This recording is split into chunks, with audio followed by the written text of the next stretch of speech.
அனைவருக்கும் வணக்கங்கள். இன்றைக்கி எதை பற்றி பார்க்க போகிறோம்னா, இந்த புரட்டாசி மாதத்தில் நம்ம 12 ராசிக்கு உரிய என்னென்ன அமைப்பு இருக்குது, எப்படி இருக்குது, இந்த மாதத்தில் இந்த 2025 எந்தெந்த அமைப்புகள்லாம் வர இருக்குது அப்படிங்கிறத பற்றி பார்க்கலாம். அதை இப்போ இந்த இடத்துல நம்ம உடல்நிலை எப்படி இருக்குது, வருமானம் எப்படி இருக்குது, அடுத்தது நம்ம என்ன தொழில் செய்யலாம், எதில் காதல் வருதா, இல்லது திருமணத்தில் பிரச்சனை இருக்கா, நல்லா இருக்கா, இன்னும் இந்த தொழில் ரீதியாக என்ன வருமானம் இருக்கா, செலவு இருக்கா, எதில் நம்ம அதிகமாக இன்வெஸ்ட் பண்ணலாம், பண்ண வேண்டாம் அப்படிங்கிற தன்மைகள் எல்லாம் இந்த அமைப்பில் நம்ம கொஞ்சம் விரிவாக பார்த்து அதுக்கான என்ன சொல்யூஷன், என்ன செய்யலாம் அப்படிங்கிற தன்மையில் நம்ம இப்போ இந்த புரட்டாசி மாத பலன்களை பார்க்கலாம். அதில் இப்போ ஒவ்வொரு கணக்குலேயும் ஒவ்வொரு சூழல்கள் வரும். ஒவ்வொரு ராசிக்கு இந்த மாதிரி செய்யலாம், செய்யக்கூடாது அப்படிங்கிற ஒரு சூழல்லாம் இருக்கும். அது எல்லாத்தையும் நம்ம பொறுமையாக அழகாக அது என்னென்ன செய்யலாம், என்னென்ன செய்யக்கூடாது. ஏன்னா மக்களுக்கு எதில் எடுத்தாலும் அவசரம் இருக்குது, அதே அளவுக்கு பொறுமை குறைஞ்சிக்கிட்டே இருக்குது.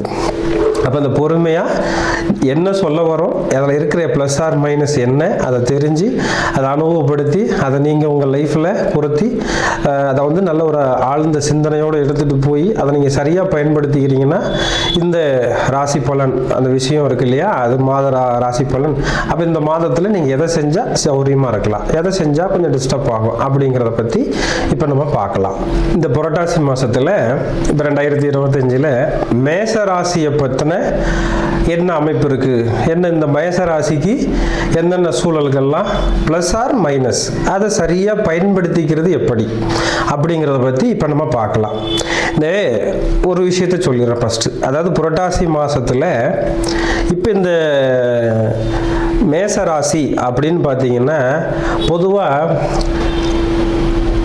புரட்டாசியில் இந்த ஐப்பசி அந்த புரட்டாசி இந்த 2 மாதங்களில் சூரியன் போய் நீசாக போகிற தன்மை ஒரு சூழலில் வரும். அப்போ என்ன ஆகுதுன்னா 6ஆம் வீட்டில் அந்த ராசிக்கு 6ஆம் வீட்டில் நிற்கிறாருங்கிற பட்சத்தில் ஒரு வகையாக வேலை இல்லாதவங்க, வேலையை புதுசாக ட்ரை பண்ணுறவங்க ஓரளவுக்கு தப்பிச்சுக்கிடுவாங்க. ஏன்னா வேலை தேடிக்கிட்டே இருப்பாங்க 2 மாதத்துக்கும். அப்போ ஓரளவுக்கு அதை இழுத்துக்கு சமாதானம் பண்ணிக்கலாம். இப்போ எங்கேயாவது வேலை கேட்க போகிறோம் பண்ணுறோம் அப்படின்னா டிஸ்டர்ப் ஆகும். ஏன்னா இந்த சூரியனை சனி பார்க்கறதுனால வேலையில் ஒரு டிஸ்டர்ப் ஆகும். அதே மாதிரி இந்த மேசராசிக்காரங்களுக்கு நோய் நொடி வராத பார்த்துக்கணுங்க. ஏன்னா திடீர்னு ஒரு நோய் வரக்கு வாய்ப்பு இருக்கும். அதுலேயும் ஸ்பெஷல் குழந்தைங்களுக்கு கொஞ்சம் அடிக்கடி டிஸ்டர்ப் ஆகும். அப்போ குழந்தைங்கள சௌரியமாக பார்த்துக்கணும். அப்பாவுக்கு பார்த்தீங்கன்னா தொழிலில் ஒரு பாதிப்பு வரும்.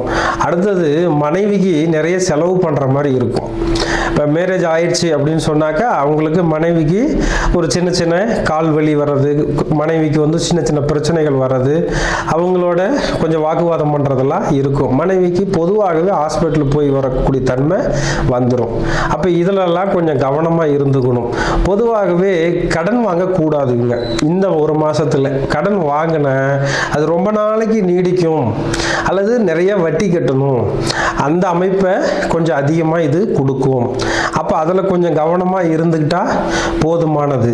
அடுத்தது பார்த்தீங்கன்னா 6ஆம் இடம் எந்த சூழல்லையும் இழப்புகளை சந்திக்கணும் அல்லது எதிரியை சந்திக்கணும் அல்லது ஹாஸ்பிட்டல் மருத்துவமனைக்கு போய் செலவுகளை சந்திக்கணும்னு ஒரு சூழல் இருக்குது.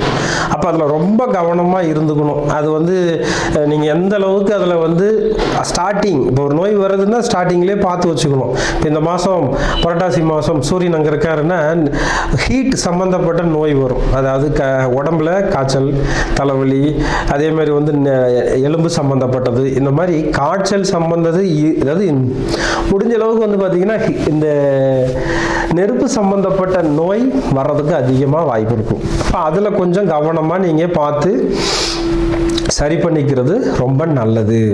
அடுத்ததாக வந்து 6ஆம் இடத்துக்கு ராகு பார்வை, அதாவது வந்து ராகுக்கு 6ஆம் சூரியனுக்கு 6ல் ராகு இருக்கு அப்படின்னா அதுவும் கொஞ்சம் சிக்கலை பண்ணும். அப்போ அதெல்லாம் கொஞ்சம் கவனமாக பார்த்து அனுசரிக்கிறதுக்கு ஒவ்வொரு சூழல்லையும் நம்ம நிதானமாக பொறுமையாக கடைபிடிச்சு ஒவ்வொரு சூழல்லையும் சரி பார்த்துக்கணும். அதுக்கு வந்து முடிஞ்ச அளவுக்கு வந்து பெருமாளை வந்து வழிபாடு பண்ணுறது ரொம்ப சிறப்பாக இருக்கும்.